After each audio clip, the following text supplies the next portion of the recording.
자, 여러분, 학교라는 곳을 한번 떠올려 보세요. 학교는 과연 효율적으로 돌아가는 하나의 기계일까요? 아니면 따뜻한 인간미가 넘치는 공동체일까요? 사실 교육행정의 역사는요, 바로 이 질문에 대한 답을 찾아가는 기나긴 여정 그 자체였습니다. 오늘 그 핵심 이론들을 하나하나 파헤쳐 보면서 그 여정을 함께 따라가 보겠습니다. 네, 오늘 우리가 함께 살펴볼 내용들인데요.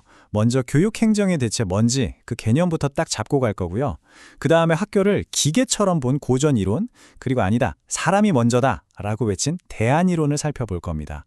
특히 시험 준비하시는 분들을 위해서 이 둘의 차이점을 확실하게 비교해 드릴 거고요. 마지막으로 현대학과는 얼마나 더 복잡한지 최신 이론까지 쭉 훑어보겠습니다. 자, 그럼 첫 번째 순서입니다. 교육행정이란 무엇인가? 그 핵심 개념부터 한번 파헤쳐 보겠습니다. 교육행정을 이해하려면 딱 이 질문에서 시작해야 합니다. 행정은 과연 통제일까요? 아니면 지원일까요? 그러니까 위에서 아래로 지시하고 감독하는 걸까요? 아니면 교육이 잘 이루어지도록 뒤에서 돕는 역할일까요? 이 두 관점의 차이가 정말 중요한데요. 먼저 교육에 관한 행정은요, 말 그대로 국가가 법과 규정에 따라서 학교를 통제하고 감독하는 약간 딱딱한 느낌이죠. 이걸 통제의 관점이라고 볼 수 있고요. 반면에 교육을 위한 행정은 달라요. 교육의 진짜 목적인 가르치고 배우는 활동을 돕는 일종의 서비스 활동으로 보는 겁니다. 이게 바로 지원의 관점이죠. 앞으로 우리가 볼 모든 이론은 바로 이 두 관점 중 어디에 더 무게를 두느냐에 따라 나뉘게 됩니다. 좋습니다. 그럼 이제 본격적으로 이론의 세계로 들어가 보죠. 첫 번째는 바로 학교를 거대한 기계로 봤던 고전 이론입니다. 고전 이론하면 딱 떠오르는 사람이 바로 이 프레드릭 테일러입니다. 과학적 관리론의 창시자죠. 이 사람의 생각은 아주 단순 명료했어요. 모든 일에는 가장 효율적인 단 하나의 최선의 방법, the one best way가 있다. 이걸 찾자는 겁니다. 예를 들어서 학교에 이걸 적용한다면 교사가 가정통신문을 나눠주는데 몇 초가 걸리는지, 복사실까지 가는 가장 짧은 동선은 어딘지 이런 걸 전부 다 분석해서 시간을 1초라도 단축시키는 거죠. 정말 모든 걸 과학적으로 관리하자는 거예요. 자, 이런 생각이 학교에 적용되면 어떻게 될까요? 바로 공장 모델이 되는 겁니다. 정해진 시간에 정해진 방법으로 똑같은 지식을 주입해서 규격에 맞는 졸업생이라는 상품을 찍어내는 거죠. 물론 효율은 극대화될 수 있겠죠. 하지만 비판이 만만치 않았습니다. 학생 개개인의 특성이나 창의성은 완전히 무시되고 모두를 똑같은 틀에 가둬버린다는 지적을 피할 수 없었죠. 고전 이론의 또 다른 한 축을 담당하는 인물이 바로 막스 베버입니다. 베버가 제시한 관료제로는 뭐랄까 가장 이상적이고 합리적인 조직의 설계도 같은 거였어요. 감정이나 개인적인 관계가 아니라 오직 이성과 규칙으로만 움직이는 완벽한 시스템을 꿈꿨던 거죠. 자, 그 설계도의 핵심 부품들이 바로 이것들입니다.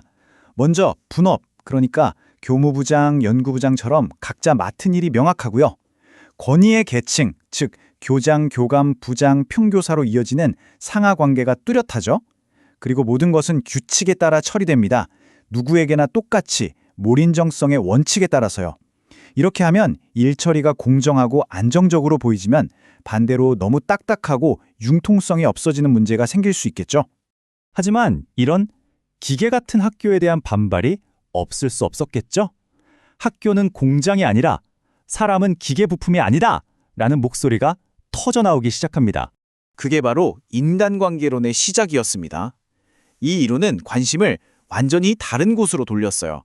효율적인 업무 구조, 엄격한 규칙, 그런 것보다 더 중요한 게 있다는 거죠. 바로 조직 안에서 일하는 사람들의 감정, 만족감, 그리고 동료들과의 관계 같은 사회 심리적 요인들 말입니다. 핵심은 이거예요. 결국 일을 하는 건 사람이니까 사람의 마음을 얻어야 생산성도 오른다는 거죠. 보세요. 목표 자체가 바뀐 겁니다. 완벽한 기계를 설계하는 게 아니라 서로 돕고 소통하는 따뜻한 공동체를 만드는 것으로요. 특히 교육계에서는 이런 생각이 존 듀이 같은 진보주의 교육 사상가들의 주장과 딱 맞아떨어졌습니다. 학교는 상명하복의 조직이 아니라 교사와 학생이 함께 만들어가는 민주적인 공간이어야 한다는 목소리가 힘을 얻기 시작했죠. 자, 이제 정말 중요한 부분입니다. 특히 교육학 시험 준비하시는 분들은 지금부터 눈을 크게 뜨셔야 해요. 지금까지 이야기한 두 거대한 흐름, 고전 이론과 대안 이론이 어떻게 다른지 한눈에 딱 비교해서 정리해드리겠습니다. 바로 이 표입니다. 이게 두 이론의 핵심적인 차이를 보여주는데요. 하나씩 짚어보죠. 첫째, 사람을 어떻게 보느냐, 즉 인간관이 완전히 다릅니다.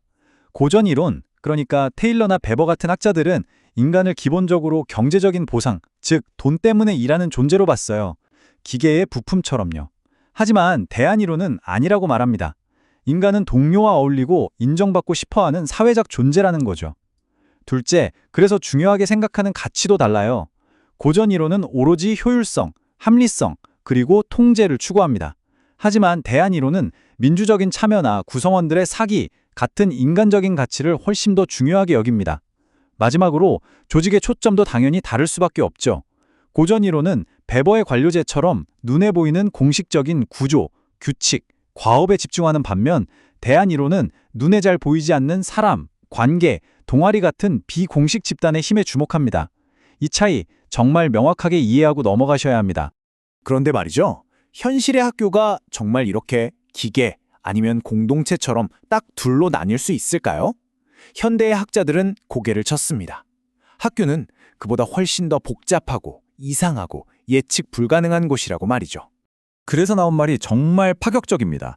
바로 조직화된 무정부 조직이라는 건데요. 잠깐만요. 조직화되어 있는데 무정부 성태라고요? 이거 완전 모순적인 말이잖아요? 이게 대체 무슨 뜻일까요? 학자들이 학교를 보니까요. 첫째, 목표가 불분명해요. 창의인재 육성, 민주시민 양성 다 좋은 말인데 너무 애매하죠. 둘째, 기술이 불확실합니다. 학생을 가르치는데 테일러가 말한 단 하나의 최선의 방법 같은 게 있나요? 없죠. 마지막으로 참여가 유동적이에요. 교사, 학생, 학부모, 구성원들이 계속 바뀌고 관심사도 제각각입니다. 이 세 가지 특징 때문에 학교는 마치 정해진 방향 없이 흘러가는 돛담배 같다는 겁니다. 현대 학교를 설명하는 또 하나의 정말 중요한 키워드가 있습니다. 바로 이완결합 조직이라는 개념입니다. 이게 무슨 말이냐면요. 학교의 여러 부분들, 예를 들어 교장실과 3학년 일반 교실이 서로 연결은 되어 있는데 이게 톱니바퀴처럼 딱 맞물려 돌아가는 게 아니라는 거예요. 뭐랄까 고무줄처럼 느슨하게 연결된 상태에 가깝습니다. 그래서 교장실에서 어떤 지시를 내려도 교실에서는 교사의 판단에 따라 상당히 다르게 해석되고 실행될 수 있는 거죠. 각 부분이 상당한 자율성을 갖고 따로 또 같이 움직인다는 뜻입니다. 자, 이렇게 고전 이론에서부터 현대 이론까지 쭉 한번 훑어봤는데요. 그래서 이 이론들이 지금 우리에게 대체 무슨 의미가 있는 걸까요? 핵심은 이것 같아요. 이 이론들은 그냥 오래된 이야기가 아닙니다. 지금 우리 학교를 움직이는 눈에 보이지 않는 힘을 볼 수 있게 해주는 렌즈 같은 거죠. 학교의 성과를 높이기 위해 효율성을 강조하는 목소리와 학생과 교사의 행복을 위해 인간성을 존중해야 한다는 목소리, 이 두 관점의 팽팽한 줄다리기가 지금 이 순간에도 모든 학교에서 벌어지고 있거든요. 그래서 마지막으로 여러분께 질문을 하나 드리고 싶습니다. 여러분이 다니고 있거나 혹은 경험했던 학교는 효율적인 기계에 가까웠나요? 아니면 따뜻한 공동체에 가까웠나요? 그리고 과연 그 둘 사이의 이상적인 균형점은 어디쯤일까요? 어쩌면 이 질문에 대해 고민해보는 것, 그 자체가 더 나은 교육을 향한 가장 중요한 첫걸음이 아닐까 싶습니다.